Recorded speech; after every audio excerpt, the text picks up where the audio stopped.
ꯑꯩꯈꯣꯏꯅ ꯍꯧꯖꯤꯛ ꯇꯧꯗꯣꯏꯕ ꯇꯣꯄꯤꯛꯁꯤ binary search ꯍꯥꯏꯕꯁꯦ array manipulationꯒꯤ ꯃꯅꯨꯡ ꯆꯟꯕ ꯇꯣꯄꯤꯛ ꯑꯃꯅꯤꯀꯣ ꯑꯗꯨ ꯑꯣꯏꯇꯥꯔꯗꯤ ꯍꯧꯖꯤꯛ binary search ꯁꯤ ꯀꯔꯤꯅꯣ ꯍꯥꯏꯇꯥꯔꯗꯤ binary search ꯍꯥꯏꯕꯁꯦ ꯑꯩꯈꯣꯏꯒꯤ array sorted array ꯑꯃꯒꯤ ꯃꯅꯨꯡꯗ element ꯑꯃ search ꯇꯧꯕꯒꯤ ꯊꯕꯛꯇꯣ ꯑꯗꯨꯗ binary search ꯇꯧꯕ ꯌꯥꯏꯀꯣ binary search ꯀꯩꯅꯣ ꯍꯥꯏꯇꯥꯔꯒꯗꯤ ꯀꯔꯤꯅꯦꯕ ꯍꯧꯖꯤꯛ ꯑꯩꯈꯣꯏꯒꯤ sorted array ꯑꯃꯗ arrayꯗꯤ sorted array ꯍꯥꯏꯕꯗꯤ ꯑꯩꯈꯣꯏꯒꯤ arrayꯁꯤꯒꯤ ꯃꯅꯨꯡꯗ ꯌꯥꯎꯔꯤꯕ elementꯁꯤꯡꯁꯦ sorted ꯇꯧꯔꯕ elementꯁꯤꯡꯗꯣ ascending orderꯗ sorted ꯇꯧꯔꯕ array ꯑꯃꯒꯤ ꯃꯅꯨꯡꯗ element ꯑꯃ ꯊꯤꯕꯒꯤ ꯊꯕꯛꯇꯣ binary search ꯀꯧꯋꯦꯕꯀꯣ ꯑꯗꯨꯒꯤ ꯄꯣꯠꯁꯦ ꯑꯩꯈꯣꯏꯅ linear search ꯀ ꯈꯦꯠꯅꯕ ꯀꯔꯤꯅꯣ ꯍꯥꯏꯕ linear searchꯅ randomly element ꯂꯩꯕ element ꯑꯃꯗꯒꯤ ꯊꯤꯗꯣꯏꯅꯤ ꯑꯗꯨꯀꯥꯟꯗ binary search ꯍꯥꯏꯁꯤꯅ ꯑꯩꯈꯣꯏꯒꯤ sorted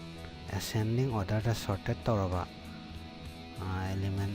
arrayꯒꯤ elementꯁꯤꯡꯒꯤ ꯃꯔꯛꯇ ꯊꯤꯗꯣꯏꯅꯦꯕꯀꯣ ꯑꯅꯤꯁꯤ ꯈꯦꯠꯅꯕꯁꯦ ꯑꯗꯣ ꯑꯃꯅ ꯃꯇꯝ ꯌꯥꯝꯅ ꯀꯟꯖꯨꯝ ꯇꯧꯏ ꯑꯗꯒꯤꯗꯤ ꯃꯥꯒꯤ ꯀꯝꯄꯥꯏꯂꯔꯗ ꯃꯇꯝ ꯌꯥꯝꯅ ꯀꯟꯖꯨꯝ ꯇꯧꯕ ꯑꯃꯅ ꯂꯩꯔꯦꯀꯣ ꯑꯗꯒꯤ ꯃꯥꯒꯤ ꯇꯦꯛꯅꯤꯛꯁꯦ ꯃꯦꯊꯠꯁꯦ ꯌꯥꯝ ꯂꯥꯏꯕ ꯀꯩꯅꯣꯗꯅ ꯕꯥꯏꯅꯔꯤꯗꯅ ꯑꯗꯨꯒ ꯂꯤꯅꯤꯌꯔꯗꯅ ꯀꯝꯄꯤꯌꯔꯁꯦ ꯃꯊꯪ ꯇꯧꯀꯥꯟꯗ ꯑꯩꯈꯣꯏꯅ ꯃꯃꯥꯡꯗ ꯇꯧꯈꯤꯕ ꯚꯤꯗꯤꯑꯣ ꯑꯃ ꯇꯣꯄꯤꯛ ꯑꯩꯈꯣꯏꯒꯤ ꯂꯤꯅꯤꯌꯔ ꯇꯣꯄꯤꯛꯀꯤ ꯚꯤꯗꯤꯑꯣꯗ ꯇꯧꯕ ꯃꯇꯝꯗ ꯑꯩꯈꯣꯏꯅ ꯑꯦꯛꯖꯥꯝꯄꯜꯁꯤ ꯌꯥꯝꯗꯦꯕ ꯑꯩꯈꯣꯏꯅ ꯂꯧꯔꯤꯗꯨꯗꯤ ꯈꯔ ꯈꯛꯇꯅꯦꯕ ꯍꯌꯦꯡ ꯅꯪ ꯅꯝꯕꯔ ꯑꯣꯐ ꯃꯥꯒꯤ ꯑꯦꯔꯦꯁꯤꯗ ꯌꯥꯎꯕ ꯑꯦꯂꯤꯃꯦꯟꯁꯤ ꯃꯁꯤꯡ ꯌꯥꯝꯅ ꯌꯥꯎ ꯇꯥꯔꯒꯗꯤ ꯃꯗꯨ ꯊꯤꯕ ꯃꯇꯝꯗ ꯀꯅꯥꯅ ꯍꯦꯟꯅ ꯀꯨꯏꯅ ꯆꯪꯅꯤ ꯀꯅꯥꯅ ꯍꯦꯟꯅ ꯊꯨꯅꯤ ꯍꯥꯏꯕꯁꯦ ꯑꯗꯨꯒꯤ ꯄꯣꯠꯇꯨꯗ ꯑꯗꯨꯃꯥꯏꯅ ꯇꯧꯔ ꯈꯪꯒꯗꯕꯅꯦꯕ ꯑꯩꯈꯣꯏꯒꯤ ꯃꯆꯥ element 5-10 ꯂꯧꯕ ꯑꯗꯨꯗꯗꯤ ꯃꯥꯒꯤ ꯗꯤꯐꯔꯦꯟꯁꯁꯦ ꯑꯩꯈꯣꯏ ꯄꯥꯛꯅ ꯈꯪꯕ ꯉꯝꯃꯣꯏꯕꯀꯣ ꯑꯗꯨꯅꯤ ꯑꯩꯈꯣꯏꯒꯤ binary searchꯅ ꯍꯦꯟꯅ efficient ꯑꯣꯏꯕ ꯑꯗꯨꯒꯨꯝꯕ searching methods ꯌꯥꯝ ꯂꯩꯌꯦꯕꯀꯣ ꯑꯗꯨ ꯑꯩꯈꯣꯏꯒꯤ ꯀꯩꯅꯣꯁꯤꯒꯤ ꯃꯇꯨꯡ ꯏꯟꯅꯗꯤ ꯁꯤꯂꯦꯕꯁꯀꯤ ꯃꯇꯨꯡ ꯏꯟꯅ ꯍꯥꯏꯇꯥꯔꯦꯀꯣ ꯑꯗꯨꯗꯤ ꯑꯩꯈꯣꯏ ꯂꯤꯅꯤꯌꯔ ꯁꯔꯆꯤꯡꯒ binary searching ꯑꯅꯤꯁꯤꯗꯪ ꯇꯧꯅꯤ ꯂꯤꯅꯤꯌꯔꯗꯅ ꯔꯦꯟꯗꯝ ꯑꯣꯏꯕ ꯃꯥꯒꯤ ꯑꯦꯂꯤꯃꯦꯟꯁꯤꯡꯁꯦ sorted ꯑꯣꯏꯗꯦꯕꯀꯣ ꯁꯤꯟꯇꯣꯛꯑꯒ ꯊꯝꯗꯦ ꯃꯊꯪ ꯃꯅꯥꯎ ナꯏꯅ ꯑꯗꯨꯒ binary searchingꯗꯅ ꯃꯊꯪ ꯃꯅꯥꯎ ꯅꯥꯏꯅ ꯁꯟꯇꯣꯛꯑꯕ ꯑꯦꯂꯤꯃꯦꯟꯁꯤꯡꯒꯤ ꯃꯔꯛꯇ ꯊꯤꯗꯣꯔꯤꯅꯦꯕꯀꯣ ꯃꯊꯪ ꯃꯅꯥꯎ ꯅꯥꯏꯗ꯭ꯔꯒꯗꯤ ꯌꯥꯗꯦꯕ ꯃꯥꯒꯤꯗꯤꯀꯣ ascending order ꯑꯃꯗ ꯊꯝꯃ ꯃꯇꯨꯡꯗ ꯑꯩꯈꯣꯏꯅ ꯃꯥꯁꯦ ꯊꯤꯒꯗꯕꯅꯦꯕ ꯃꯥꯒꯤ ꯑꯦꯔꯦ ꯑꯩꯈꯣꯏꯅ ꯆꯪꯉꯤꯕ ꯑꯦꯔꯦꯁꯦ ascending orderꯗ ꯍꯣꯔꯦꯟ ꯄꯤꯒꯗꯕꯅꯦꯕ ꯅꯠꯇ꯭ꯔꯒꯗꯤ ꯄ꯭ꯔꯣꯒ꯭ꯔꯥꯝ ꯀꯩꯅꯣ ꯇꯧꯕꯗ ꯀꯩꯝꯇ ꯃꯤꯅꯤꯡ ꯊꯣꯛꯑꯣꯏꯀꯣ ꯑꯗꯣ ꯑꯩꯈꯣꯏ ꯃꯁꯤ ꯄ꯭ꯔꯣꯒ꯭ꯔꯥꯝꯁꯦ ꯔꯟ ꯇꯧꯔꯒ ꯌꯦꯡꯁꯤꯀꯣ ꯑꯩꯈꯣꯏ ꯄ꯭ꯔꯣꯒ꯭ꯔꯥꯝ ꯔꯟ ꯇꯧꯗ꯭ꯔꯤꯉꯩꯗ ꯃꯁꯤꯁꯤ ꯃꯉꯣꯟꯗ ꯁꯤꯖꯤꯟꯅꯔꯤꯕ ꯇꯦꯛꯅꯤꯛꯁꯦ ꯀꯔꯤꯅꯣ ꯁꯤꯗ ꯌꯥꯎꯔꯤꯕꯁꯤꯅ ꯁꯤꯗꯩꯗ ꯑꯩꯈꯣꯏ ꯚꯦꯔꯤꯑꯦꯕꯜ ꯈꯔ ꯗꯤꯀ꯭ꯂꯦꯌꯔ ꯇꯧꯔꯤ first last middle and search array ꯀꯥꯏ ꯁꯤꯗꯩꯗ ꯂꯥꯎꯔꯤꯕ ꯐꯥꯔꯁꯅ ꯀꯩꯒꯤꯅꯣ ꯃꯤꯗꯜꯅ ꯀꯩꯅꯣ ꯀꯥꯏ ꯑꯗꯨꯝꯕꯗ ꯈꯔ ꯈꯪꯅꯕ ꯑꯩꯈꯣꯏ ꯈꯤꯇꯪ ꯃꯥꯁꯤ ꯄ꯭ꯔꯣꯒ꯭ꯔꯥꯝꯒꯤ ꯀꯣꯗꯤꯡꯁꯤ ꯏꯔꯤꯉꯩꯗ ꯑꯩꯈꯣꯏ ꯇꯧꯗ꯭ꯔꯤꯉꯩꯗ ꯑꯦꯅꯥꯂꯥꯏꯁ ꯇꯧꯔꯝꯕ ꯍꯥꯏꯇꯥꯔꯦꯀꯣ ꯑꯗꯨ ꯃꯇꯦꯡ ꯇꯧꯔ ꯌꯦꯡꯁꯤꯀꯣ ꯍꯦꯟꯅ ꯂꯥꯏꯅꯕ ꯌꯦꯡꯁꯤ ꯑꯩꯈꯣꯏ ꯁꯤꯗ ꯑꯦꯔꯦ ascending orderꯗ ꯑꯦꯔꯦ ꯑꯃ ꯑꯩꯈꯣꯏ ꯁꯤꯗ ꯂꯥꯎꯔꯦꯕ ꯑꯦꯔꯦꯒꯤ ꯑꯍꯥꯟꯕ ꯏꯟꯗꯦꯛꯁ ꯁꯤꯒꯤ ꯏꯟꯗꯦꯛꯁꯁꯤ 0ꯅꯤ ꯍꯥꯏꯇꯥꯔꯦ ꯏꯟꯗꯦꯛꯁ 0ꯗꯅ element 12 ꯌꯥꯎꯔꯦ element 1ꯗꯅ index 1ꯗꯅ element 23 ꯌꯥꯎꯔꯦ ꯁꯨꯃꯥꯏꯅ index ꯁꯨꯝ ꯃꯊꯪ ꯃꯥꯒꯤ elementꯁꯤꯡꯁꯦ ꯂꯣꯏꯅ ꯌꯥꯎꯔꯤꯕ elementꯁꯤꯡꯁꯦ ꯍꯧꯖꯤꯛ ascending orderꯗ sorted formꯗ ꯂꯩꯔꯦꯕꯀꯣ sorted formꯗ ꯂꯩꯔꯤꯕ ꯑꯦꯔꯦꯁꯦ ꯑꯩꯈꯣꯏꯅ ꯍꯣꯔꯦꯟ ꯀꯃꯥꯏꯅ search ꯇꯧꯒꯗꯒꯦ ꯍꯥꯏꯕꯗꯨꯅꯦꯕꯀꯣ ꯁꯤꯗ ꯂꯥꯛꯀꯗꯣꯏ ꯁꯤꯒꯤ ꯇꯦꯛꯅꯤꯛꯁꯦ ꯁꯤꯗꯩꯗ ꯑꯩꯈꯣꯏ n number of elementꯁꯦ ꯀꯌꯥꯅꯣ ꯁꯤꯗ ꯌꯥꯎꯔꯤꯁꯦ ꯁꯤ 0 to 8 9 ꯇꯥꯔꯦ ꯅꯠꯇ꯭ꯔꯥ number of elementꯁꯦ 9ꯅꯤ ꯑꯗꯨꯒ ꯁꯤꯒꯤ ꯑꯦꯔꯦꯒꯤ ꯏꯔꯣꯏ ꯂꯣꯏꯕ ꯂꯥꯁ ꯏꯟꯗꯦꯛꯁꯁꯤꯗ ꯂꯩꯔꯤꯁꯦ ꯑꯩꯈꯣꯏꯅ ꯂꯥꯁ ꯑꯅ ꯃꯃꯤꯡ ꯄꯤꯔꯦ ꯑꯗꯨꯒ ꯃꯌꯥꯏꯗ ꯂꯩꯕꯁꯤꯅ ꯃꯤꯗꯜ ꯑꯅ ꯄꯤꯔꯦ ꯑꯗꯨꯒ ꯈ꯭ꯋꯥꯏꯗꯒꯤ ꯏꯍꯥꯟ ꯍꯥꯟꯕ ꯏꯟꯗꯦꯛꯁ 0ꯗ ꯂꯩꯕꯁꯤꯅ ꯐꯥꯔꯁ ꯀꯣ ꯄꯣꯖꯤꯁꯟꯅ 1 2 3 4 5 6 7 8 9 ꯁꯨꯃꯥꯏꯅ ꯂꯩꯔꯤꯁꯤꯗ ꯅꯪ ꯍꯣꯔꯦꯟ ꯑꯩ 51 지 थीदोरिने होरन सी 51 जे सी 51 जे नंग होरन थीबा पामेन खालो अदु कमाई थीगदगे हाय मतम होरन आम दा कोई मिड सी अनि जी लास्ट का फर्स्ट का तिनजनर कांदा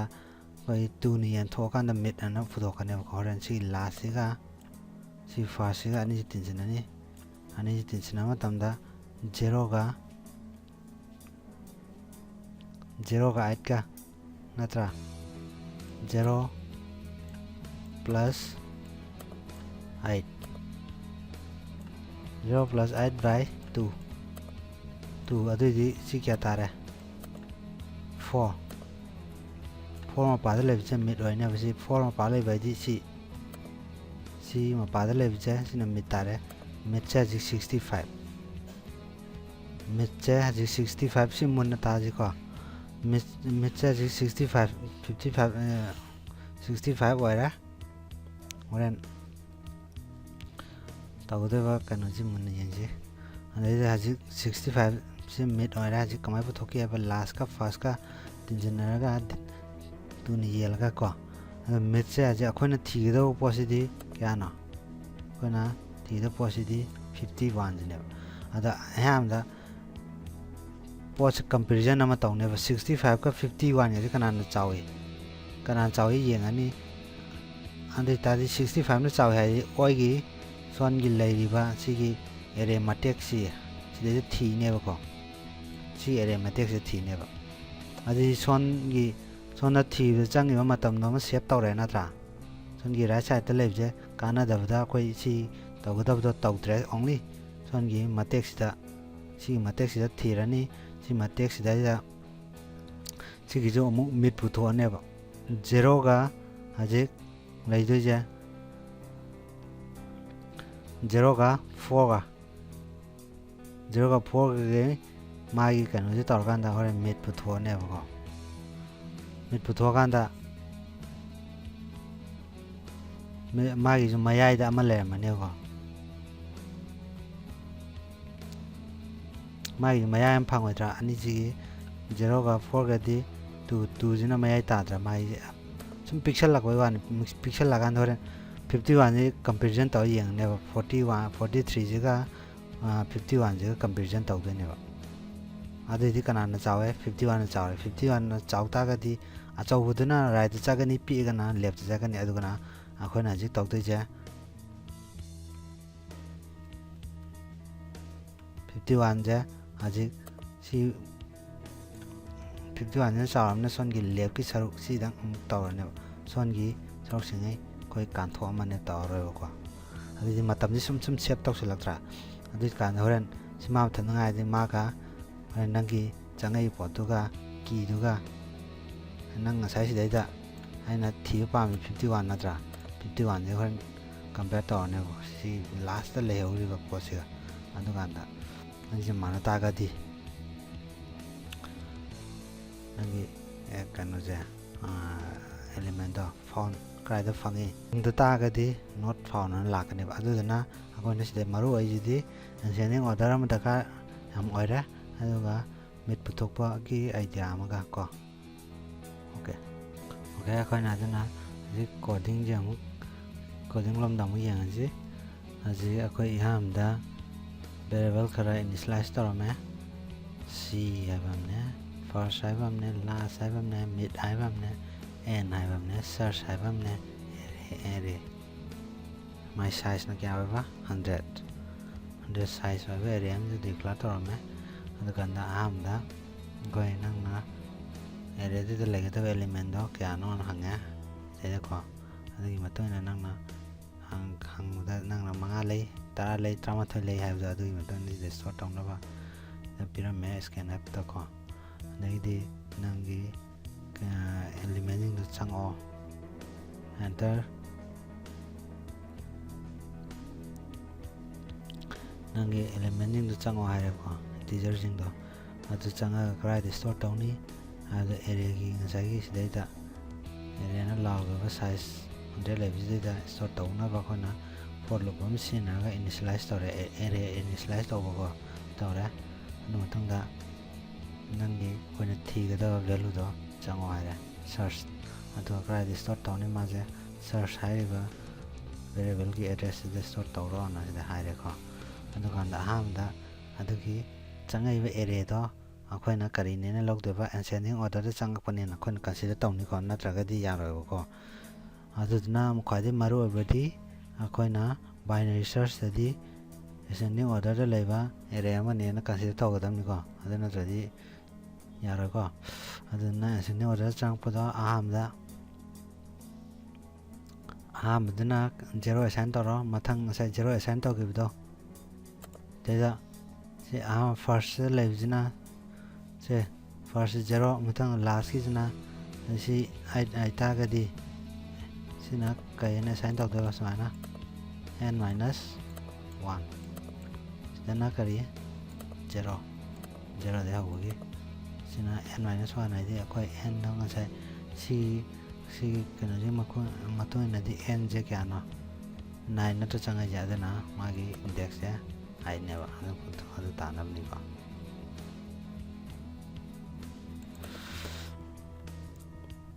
ꯑꯗꯨꯃꯥꯏꯅ ꯇꯧꯗꯅ ꯁꯤꯗ ꯑꯁꯥꯏꯟ ꯇꯧꯔꯝꯃꯦ ꯑꯁꯥꯏꯟ ꯇꯧꯔꯒ ꯃꯤꯗꯜ ꯄꯨꯊꯣꯛꯑꯦ ꯃꯤꯗꯜꯁꯤ ꯀꯃꯥꯏꯅ ꯄꯨꯊꯣꯛꯑꯦ ꯍꯥꯏꯕ ꯃꯇꯝꯗ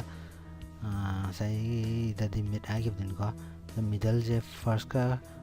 ꯂꯥꯁꯀ ꯇꯤꯟꯁꯤꯟꯅꯔꯒ 2ꯅ ꯗꯤꯚꯥꯏꯠ ꯇꯧꯔꯒ ꯑꯗꯨꯒꯤ ꯇꯥꯔꯛꯄ ꯑꯟꯁꯔꯗꯣ ꯃꯤꯗꯜꯁꯤꯗ ꯑꯦꯁꯥꯏꯟ ꯇꯧꯁꯜꯂꯝꯃꯣ ꯍꯥꯞꯆꯤꯜꯂꯝꯃꯣ ꯍꯥꯏꯔꯦꯀꯣ ꯑꯗꯨꯀꯥꯟꯗ ꯁꯤꯗ while loop ꯑꯃ ꯁꯤꯖꯤꯟꯅꯔꯀꯥꯟꯗ ꯑꯩꯈꯣꯏ ꯁꯔꯆꯤꯡꯒꯤ ꯀꯩꯅꯣꯁꯦ ꯍꯧꯔꯅꯤ ꯑꯍꯥꯟꯕꯗ ꯐꯥꯔꯁꯇꯤ 0ꯒ ꯂꯥꯁꯀ ꯑꯅꯤꯁꯤꯒꯤ ꯀꯩꯅꯣ ꯌꯦꯡꯗꯣꯏꯅꯦꯕꯀꯣ ꯀꯝꯄꯦꯔꯤꯖꯟꯁꯦ ꯀꯔꯤ ꯐꯥꯔꯁꯁꯤ 0 ꯅꯠꯇ꯭ꯔ 0ꯒ ꯂꯥꯁꯁꯦ ꯑꯩꯈꯣꯏꯒꯤ ꯉꯁꯥꯏꯒꯤ ꯃꯇꯨꯡ ꯏꯟꯅ ꯀꯌꯥ ꯇꯥꯗꯣꯏꯕ ꯁꯤꯗꯩꯗ 0ꯒ ꯁꯤꯒ 8ꯀꯗꯤ ꯃꯥꯏ ꯃꯤꯠꯁꯦ 4 ꯇꯥꯒꯤ ꯅꯠꯇ꯭ꯔꯥ ꯑꯗ ꯍꯧꯖꯤꯛꯀꯤ ꯃꯇꯨꯡ ꯏꯟꯅꯗꯤ 8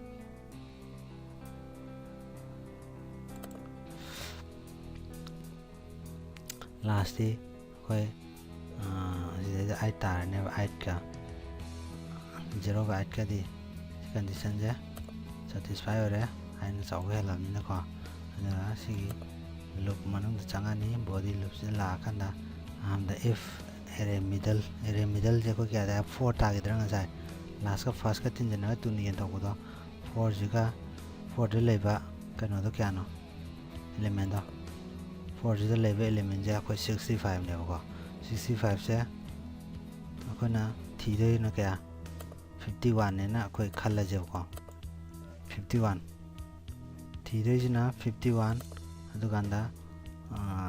ꯃꯤꯗꯜꯁꯤꯗ ꯂꯩꯕ ꯑꯦꯔꯦꯗꯨꯅ ꯀꯌꯥ 65 ꯁꯤ ꯀꯟꯗꯤꯁꯟꯁꯦ ꯑꯗꯨꯗꯤ ꯁꯤ 65 less than 51 ꯑꯗꯨꯗꯤ ꯁꯤ ꯀꯟꯗꯤꯁꯟꯁꯤ ꯆꯨꯝꯕ꯭ꯔꯥ ꯂꯥꯜꯂꯗꯤ else ꯄꯥꯔꯠꯇ ꯂꯥꯛꯀꯅꯤ ꯃꯥꯒꯤ ꯁꯤꯗ if ꯄꯥꯔꯠꯇ ꯌꯥꯎꯔꯤꯕ ꯁꯤꯒꯤ ꯄꯥꯔꯠꯁꯦ ꯄꯥꯡꯊꯣꯛꯑꯦꯕꯀꯣ ꯆꯨꯝ ꯇꯥꯔꯒꯗꯤ ꯄꯥꯡꯊꯣꯛꯀꯗꯕ ꯆꯨꯝꯃꯒꯅ ꯀꯃꯥꯏꯅ ꯄꯥꯡꯊꯣꯛꯀꯅꯤ ꯑꯩꯈꯣꯏꯅ ꯍꯧꯖꯤꯛ ꯑꯃꯨꯛ ꯂꯧꯔꯤ ꯌꯦꯡꯁꯤꯀꯣ ꯁꯤ 70 ꯑꯩꯈꯣꯏꯅ ꯊꯤꯒꯗꯕ ꯄꯣꯠꯇꯣ ꯁꯤ 70ꯒ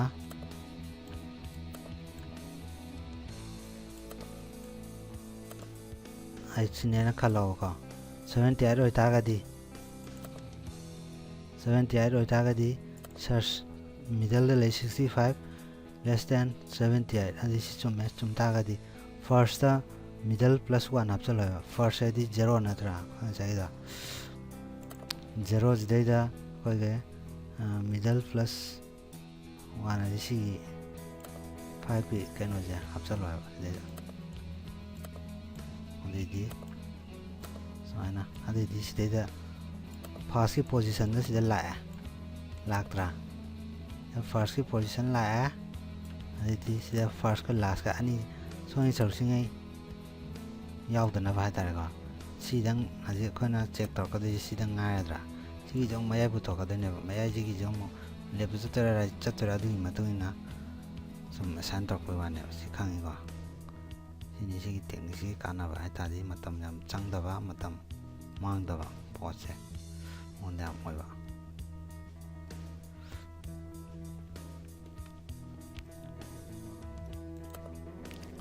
ꯑꯗꯨꯃꯥꯏꯅ ꯇꯧꯅ ꯍꯣꯔꯦꯟ ꯀꯟꯗꯤꯁꯟꯁꯤ ꯆꯨꯝꯃꯒꯗꯤ changani lalagani sida lalaga nam kamai toba magi middle ka manabra sa middle 65 to ka 51 manabra akoi ha mai 51 natra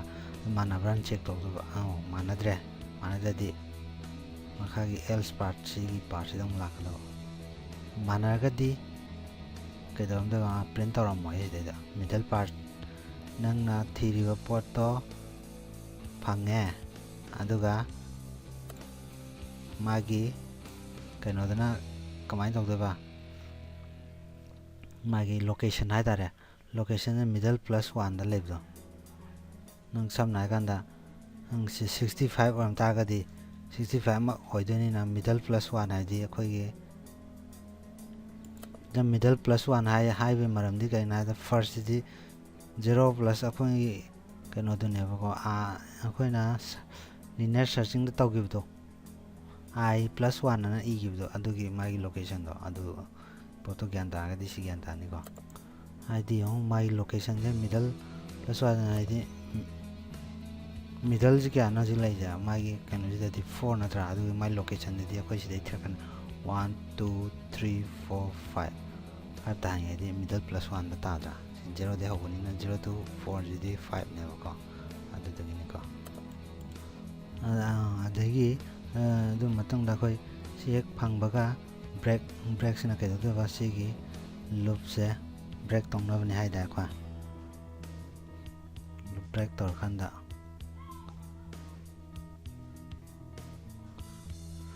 se phangaga di fare makha ta na jatha roi khoi break tor gani phangda ta si da jong phangdra ba si condition je la laga di khoi si gi if else if ki process si pangthoroi makhagi else ki part de lani aduga last size da middle -1 last the middle -1 hapagi maram da mayo ko last the middle -1 hapagi maram di son gi posi si yadre ko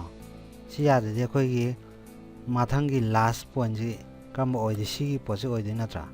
si posi oi ga ta di si di middle -1 da ta drama gi location da magi index se reg index se aduduna ran si dai da hapchan dai pose si dai gi ama khaido ga ta ma pham ja adudune ba mid -1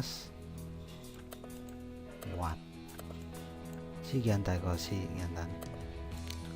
ando dai middle ha ma hasal mani aduga middle puthoni aduba ki process tawrani ko adu puthokanda ni puthokanda horen si tawkanda nang si posang hanjan la ne ba adu posi picture tra adu mai tawra ga check tawde ne ba adu ki posi ne while ibsida ran condition je chumme ba nang si loop set tawrani aduga si loop se pura lore amata phangdra posi si de amata phangdra phangla kanda condition am piram ne ba first na last gi henta ga dina first yanan ba first ki element na last gi chaw ba henta ga di koi kana chung phangaro adu ne ba adu mamatam da thoka ne ba nang kana ta matam adu phangda ni na kana si not found ha ga si print apps to ni ko si ran nam nang tawri si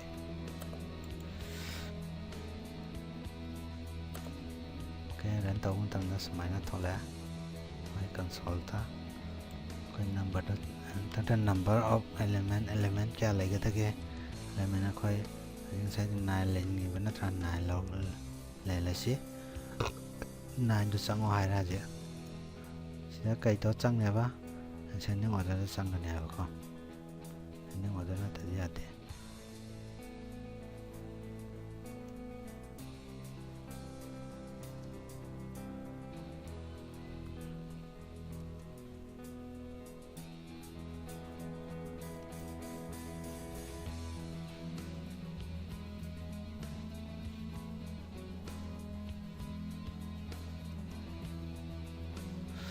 maina change ada khoina thiba pam je si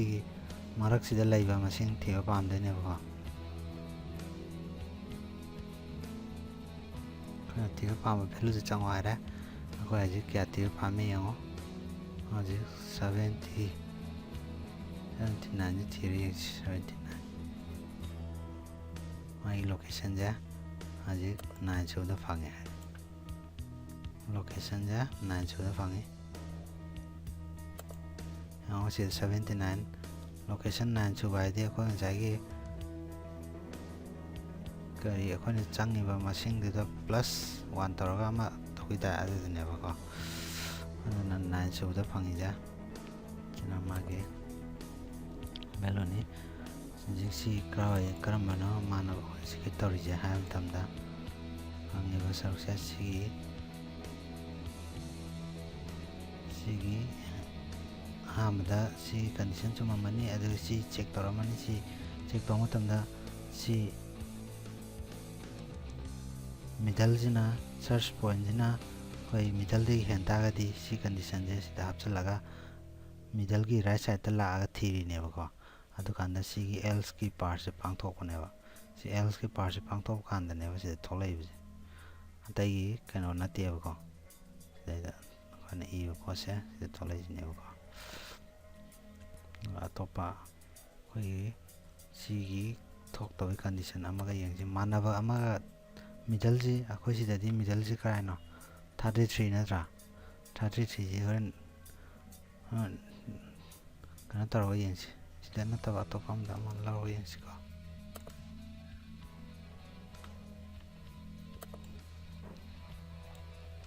number element da khoi ji 7 fakta bam lo si 8 ko mama ai lo ra 12 34 45 47 66 74 क्या sir है हमारी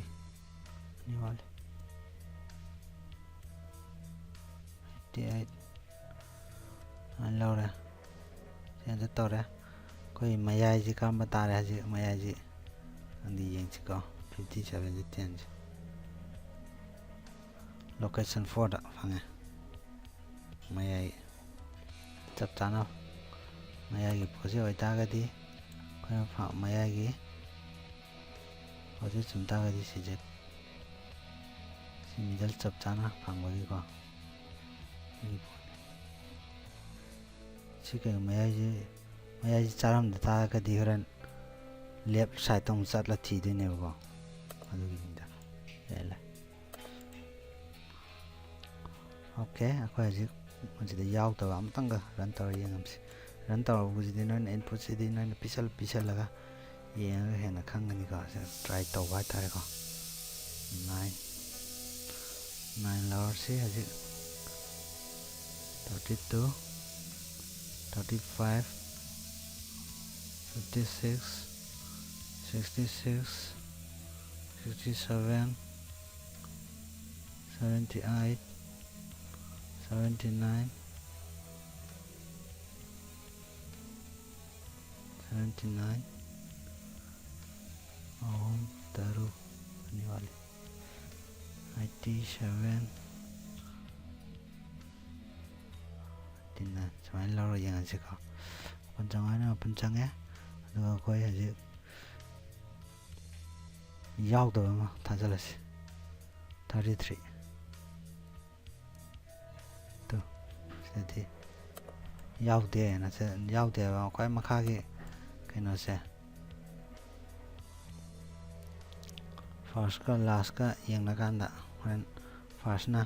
एगम चावता ga हरन से first ना चावबगी ने को हरन comparison तंग तंग हरन सिगा अनि जी pot marks da legedab do and middle da left tha gani left tha 32 jina agi last part to ni sina first part to ne first part na sauta ga di